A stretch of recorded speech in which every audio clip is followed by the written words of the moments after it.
Hello everybody and welcome to Cryptid, the channel where I neglect my friends and family and pretend like it's productive to cover everything crime, cryptid, and conspiracy. So I really switched up on everything that I did in the production of this video. Probably will change up the editing as well, and it's been an eye-opening experience, let's just say that. But I'm trying to make things more efficient. So also in the spirit of making things better, I'm deciding to do this video more off the cuff and just kind of reading, because that's how I like to do it. The last two were scripted, which helped me get the feel of it, but that's not really me, and it's not as enjoyable for me, and probably would make less enjoyable content. So here I am just talking normally like a regular chronically online university student. What's even more is that this will give me an opportunity to talk more about my personal ideas on the cryptid and theorize more on it. Like, I want to talk about more so, like, what if it was real? What would that imply for people in the area and, for science or anything like that? So, more theory, in the spirit of game theory and film theory, which is leaving maybe the same day that I am actually uploading this video, which is crazy. Anyways, yeah, I want to be less empiricist about it and just enjoy talking about the stories and the cryptids, so I hope you enjoy. Okay, I lied. One last note. You might hear that constant fan in the background. It's actually my heater. I'm doing that so I don't annoy my family to death. I don't know if that's going to help or not, but hopefully my music in the background blocks it out. Okay, yeah, like, subscribe, all that jazz. Let's get into it. So today we're talking about INDRID, as you probably read in the title. So he's a very popular cryptid, an alien, also known as the Grinning Man or Smiling Man, and he actually very slightly predates the Mothman. So INDRID has had a couple different appearances, but typically he's described as being about a 6'3" man with a big grin, beady black eyes, and slicked back black hair in a very shiny suit. It's been green, it's been blue, but it's like a reflective material suit. He also is said to have like a dark complexion, like very tan or even just like dark. So yeah, that's fascinating. So INDRID has always actually interested me. I didn't know his name was INDRID at all at first, because I had only seen one of like two images of him, one that is very creepy and one that's just like a well-meaning sketch of a dude. He's been fascinating to me just because I've seen him everywhere and had no idea what he was. So when I started to look into him and ended up like going through these old interviews and like newspapers, it was very fun to research, and I was like, this would be a great thing to really start the channel off and just talk about. So yeah. So, like normal, I'm going to start off with the main stories of INDRID. Now there's three, but I'm going to tell them in a weird order. I'm going to say number 1, number 3, and then number 2, because number 2 is the big sighting that really created INDRID, and the rest were kind of like shoot-offs or possibly like precedents of what INDRID became. So yeah, let's get into it. Our first sighting is on October 16th, 1966. Two boys, Martin and James, who went by Mouse and Jimmy, were walking down 4th Street in New Jersey. As they were walking down the street, they look off to a fence and see a very strange-looking man. He was about 6 feet tall and was wearing a green, reflective, or metal suit. Although things get really strange when they start to look up at his face. He has no hair, no ears, a very dark complexion, wide, beady black eyes, and of course, an ear-to-ear, I guess minus the ears, grin. So, as you can tell, this guy looks really weird. Completely different to the man I described to you in the very beginning of this video, and there is likely some reason to it, but I want to pause because this is actually a very interesting case minus the whole INDRID phenomena that happens right after this.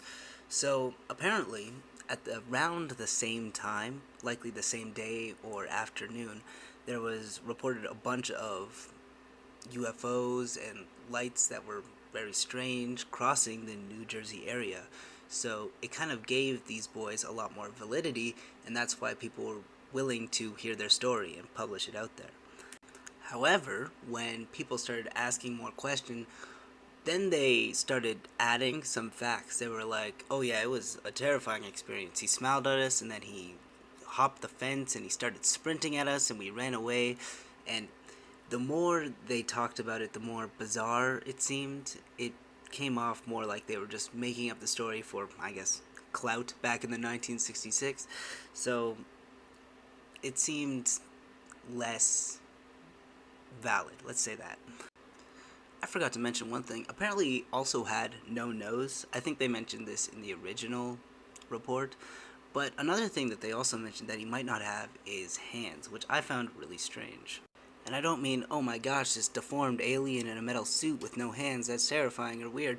I mean, it's strange that they would focus on his hands when his face looked like that. Like, no diss, I guess. This might just be like a guy who was in an unfortunate accident. But why would you stare at his hands and then bring that up in an interview later when you're talking about him chasing you and stuff when you'd be facing the other direction? But whatever. This story isn't that important. Just remember the shiny suit and the big smile and stuff. Okay, and now I'm going to talk about the third story, remember. So this one is after the second INDRID cold sighting, which I'll get into, but around the same time and area as the actual INDRID cold sightings, the Lilly family had been experiencing some paranormal activities, the usual like strange diamond lights and things moving around and stuff. The daughter, Linda Lilly, recalled a time where she woke up to like a very strange feeling, only to see like a 6-foot tall man standing above her, which is terrifying, and he had a big grin. He looked just like the INDRID cold I described at the beginning. Now, like any rational child, she, instead of screaming or anything, just hid under her blankets and then waited a couple minutes, and when she looked up, he was gone. No sight of him. So, do with that what you will. Maybe INDRID cold is a ghost, but evidence kind of suggests not. And I'll get into that right now with the main story. So, November 2nd, 1966. A man by the name of Woodrow Derenberger is driving back from Ohio. He was traveling south along Interstate 77 to his hometown, Parkersburg, West Virginia. As he approaches Interchange 47, he spots a car approaching behind him. So he lets this car pass, and as the car is passing, he sees a very strange vehicle behind it. Derenberger describes this vehicle, the ship, whatever you want to call it, as having an old kerosene lamp chimney shape, which I'll put up on screen. Now you might assume that it's the one that kind of looks like a bell, but it's actually the glass one that is a proper, like, alien shape. He describes this kerosene lamp vehicular device as having no lights, no wheels, it's a dark charcoal color, and it's hovering a couple inches off the ground.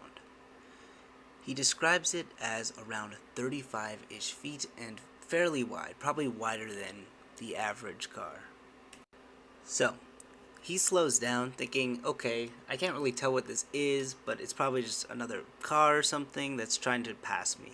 So he slows down, and this vehicle slows down with him. So I should mention, it's traveling long ways kind of beside him as it's passing him, but it goes in front of him and then rotates about 90 degrees so that it's blocking both lanes of traffic, and it's so long that he can't go around it, so he has to slam on the brakes.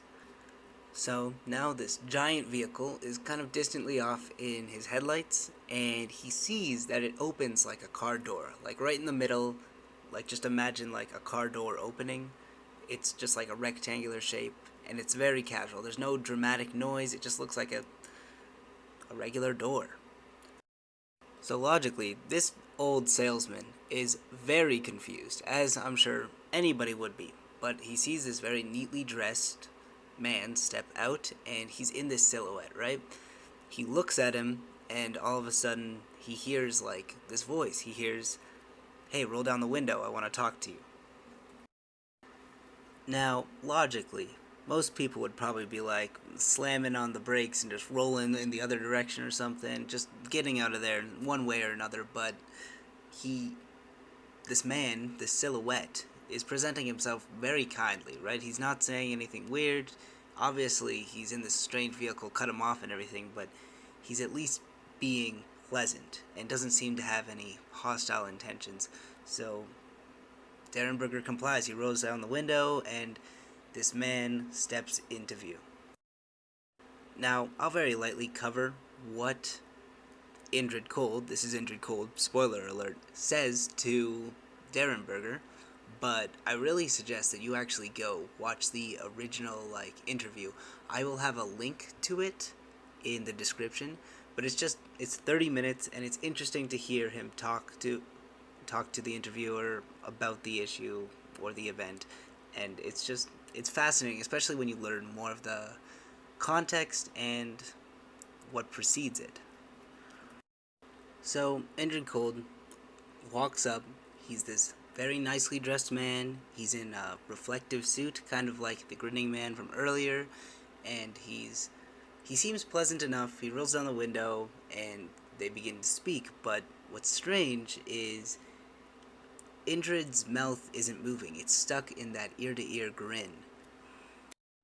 So logically, Derenberger is kind of freaked out by this. He doesn't ask any questions, and I'm sure most of us wouldn't in this scenario, but he's freaked out, and Indrid can tell this, and he's like, "Why are you afraid? We don't wish you harm, we wish you happiness."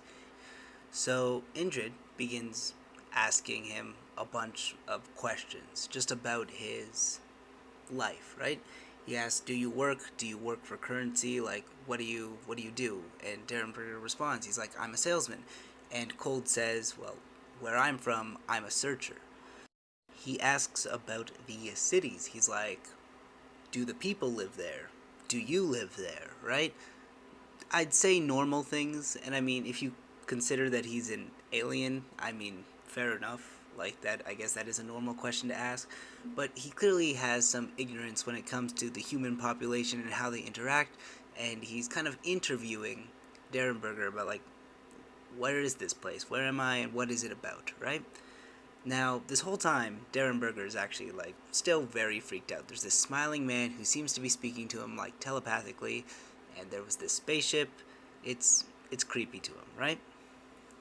Now, in regards to his spaceship, oh gosh, I was about to say Derenberger's spaceship, but that wouldn't make sense. Indrid's spaceship, it actually flew up about 75 feet in the air, and Derenberger says, like, when he looks out his window, he can see this, right? He's seeing the ship floating in the air. He's completely astounded by it, and it's freaking him out even more. And, of course, Indrid sees this, and he's like, "You shouldn't be afraid. Like, we eat, we sleep, and we bleed, same as you, right?" So this conversation continues for a bit. They kind of exchange information about one another, and basically it ends with Indrid saying, "We will see you again." And it should be noted that he doesn't say, "I will see you again." He says, "We will see you again," as if there's going to be more. And it's not really clear if he meant that, like, his species will see Derenberger again, or if it's just like, "I personally will come and see you with people," or something like that. So it was kind of up for interpretation at the time. So logically, like any man would do in this situation, he freaks out and he drives home to his wife to basically rant about what just happened, and his wife gets really concerned that this Indrid Cold figure is going to show up at their house, like he's found him or something creepy like that. So he decides to call the police, submit a report. He keeps a level head, he offers a lie detector test. The police believe him enough to be like, "Okay, we're gonna send this to higher authorities. We'll see if the Air Force can find any, like, strange flying objects or something, because UFO sightings have been crazy all around recently. So we'll see what we can do."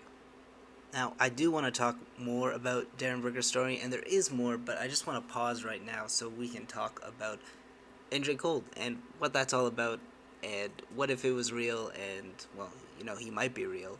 What does that imply? What is Indrid Cold? So let's get into that. So far we have 3 versions of Indrid Cold that we've talked about so far. We had the strange one that chased the 2 boys. We have the ghost one that terrorized Linda Lilly, and now we have the one that actually goes by Indrid Cold, or just Cold sometimes as well, and they all seem significantly different. So I'm just going to say it. I think that if all three entities were real to some extent, they're definitely separate entities. Although, due to the similar attire of the first Cold monster and Indrid Cold, they actually seem to maybe be from the same planet or area. So I will get to the explanation of what Indrid Cold is in a bit when we actually cover more of his reappearance in Derenberger's life, but I'd like to talk about what it kind of implies for people right now if Indrid did exist, just as this story talks about him. Okay, let's take two different routes. There's one that he's like a very scientifically advanced man, to which he must have spent like ages under a rock to not know what populations in cities are, and then also got the ability and the technology to speak telepathically and all of that. So the chances of him being from Earth, pretty much zero, and I'm pretty sure nobody is debating that either. So logically, then Indrid is an alien, but how? And obviously, that's kind of a dumb question because you can't really explain extraterrestrial life, but Indrid isn't like an alien like you'd imagine him. He appears very human-like. He can speak, or at least is able to communicate in a way that humans understand that at least seems like English, right? He is understandable and very cooperative and very ignorant as well. Like, he hasn't observed Earth at all to understand how its people operate. It's just kind of going around. He is searching, like you said, which just, it seems so strange. Now, there's a couple things that he said that were kind of strange to me. First one, he says, we eat, we sleep, we bleed. So, he clearly understands humans to some extent. I'm scared to question the idea of him being completely ignorant to what people are, because he did say we bleed, and he must have seen that at some point and was like, huh, we do that too. Another thing that's really strange, and I guess this is more so what he did instead of what he says, is the fact that he looks human, like completely human. And the chances of any creature following the same evolutionary path to appear human is pretty much zero, which kind of implies that he might be human in some way, shape, or form. That, or he's some sort of shapeshifter, which is also a very scary thought. So it's pretty obvious what Indrid wants. He seems to be searching, trying to understand, which kind of makes me laugh a little, because I like to imagine that Indrid was in his like car spaceship searching, and he was just following vehicles until somebody stopped so that he could talk to him. He was like too scared to go into the city and was like, okay, maybe I'll talk to one of these bozos driving on Interstate 77. I just think that's kind of funny. What's more of him like not understanding how humans interact was that his constant smile. So rather his face is stuck in a constant smile, or he's trying to appear friendly and approachable so that he can get the information he wants and needs for his civilization or whatnot, for his job, and he's trying to be pleasant or mimic pleasantry, and now he's got this big goofy grin, and he's actually kind of being counterproductive and making him seem more terrifying to people. Now, before I get any deeper, let's actually talk about what happens with Indrid next. So, the next couple years that follow get kind of bad for Derenberger. Like, he goes home and all of that, and apparently Indrid Cold does return, and he comes with his two friends, Demo Hassan and Carl Ardo, or whatnot, and they start talking, and it becomes a very troubling thing for Derenberger, because now he starts blaming things on Indrid Cold did this, Indrid Cold did that, and it starts to ruin his relationships, his friendships, he ends up divorcing his wife. Well, his wife divorces him, I should say. He loses his job, and he just keeps blaming it on this figure that may or may not be real. A big thing that he talks about is Indrid telling him about where he's from, a planet called Lanulos in the Genomedes galaxy. I hope I pronounced that right. And that's interesting because people will immediately say this is a fictional place, and I'm not saying that it definitely isn't or anything, but you have to remember that if there is a species from a different place, they're not going to call galaxies and planets the same thing that we have called them, so who's to say it's really fictional? Anyways, basically, he learns a bit about this place, that it's about 14.6 light years from Earth, and it's got like a similar culture to ours with working and all of that, and they also believe in like one God, so it's kind of assumed that they may have had like some sort of Christian-like belief or something, like a father, a creator idea, and that's all interesting, but it's not really the focus I want to talk about today. Because though there isn't much evidence to any of these later travels besides what he wrote and talked about, and I think his daughter also wrote a book about stuff that he talked about, it is actually more so provable when it comes down to the based evidence that actually surrounds the original story. Apparently there was many witnesses of INDRID Cold just on the side of the road waving or something, or just trying to get people's attention, like trying to search, trying to talk to them, and people being too afraid to interact with them. People recall Darren Berger by the road talking to this strange figure right in the middle of the road, and it's backed up quite a bit. What's more is that the way that INDRID acts is actually quite consistent in the way that Darren Berger tells the story, and you should again go look at the interview, because the way he talks about it, it's very, he seems like a real person, like the way that he interacts and is just trying to like reassure and get the information and create a back and forth and make who he's interviewing comfortable, and like also INDRID is looking at the cars as they drive past. It's very consistent to how you might expect somebody like a real human to act. But then you slap that label of alien on it, and it gets like shrouded in, let's say, intention. I like that. It's hard to tell what he wants or why he's doing it, but it's also completely understandable, and now it's all a jumbled mess. Now there's actually quite a lot more that I want to talk about, but I legitimately just in real life do not have the time. So I'm going to do a very quick summary of the things I wanted to talk about. So it does suck that this had such a terrible effect on Darren Berger's life and his mental health, because there was very obvious mental decline. It did create a very interesting collection of cryptids and connections between cryptids. Like I said, he's connected to Mothman, and probably foreshadowing to my next video, the Men in Black perchance. Very interesting. But the biggest impact is likely going to be the effect on Mothman, because I'm sure everybody, if you clicked on this video, you know who Mothman is. There's no way you don't.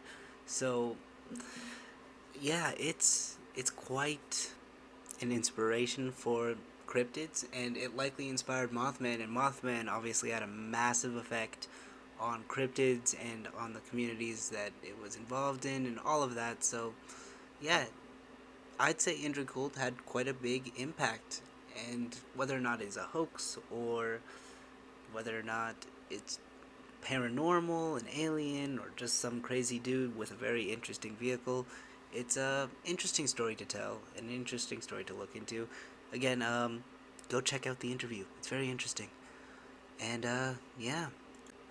So to conclude, outside of INDRID Cold, if you like this video, please like, subscribe, comment, because I actually really enjoy making this video because it was more off the cuff, more me, and it was more fun to talk about.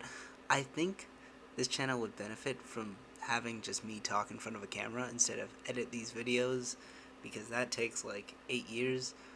Apparently, also, this will be coming out around the time that MatPat leaves YouTube, and of course that's going to be a hard time for people who like to just think like me.